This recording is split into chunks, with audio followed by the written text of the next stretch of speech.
అసోంలోని tea ఎస్టేట్లో 40 ఏళ్లుగా వైద్య సేవలు అందిస్తున్న 73 ఏళ్ల డాక్టర్ దేబెన్ దత్తాపై తేయాకు కార్మికుల గుంపు దారుణంగా దాడి చేసి హత్య చేసింది.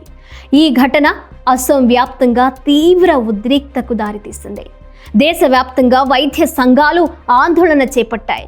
మూక దాడి ఒక ప్రత్యేక నేరంగా చట్టం గుర్తించకపోవడం వల్ల అదొక దొమ్మి కేసుగా గుర్తించి 3 ఏళ్లకు మించిన శిక్షలు విధించడం రివాజు.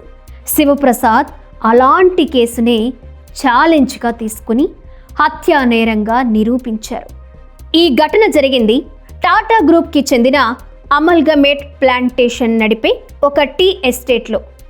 మొత్తం యాజమాన్యం కార్మికులకు భయపడి పోలీసులకు ఏమాత్రం సహకారం అందించకపోయినా ఎఫ్ఐఆర్లో సంతకం పెట్టిన టీ ఎస్టేట్ డిప్యూటీ మేనేజర్ నాకు ఎఫ్ఐఆర్ సంగతే తెలియదు అంటూ కోర్టులో ప్లేట్ ఫిరాయించినా కేవలం తన ప్రతిభతో శివప్రసాద్ ఈ కేసులో 26 మందికి యావజ్జీవ శిక్ష, ఒకరికి ఉరిశిక్ష వేయించారు. ఇంతకీ ఎన్ని రోజుల్లో శివప్రసాద్ ఈ ఇన్వెస్టిగేషన్ పూర్తి చేశారో తెలుసా? కేవలం 21 రోజులు.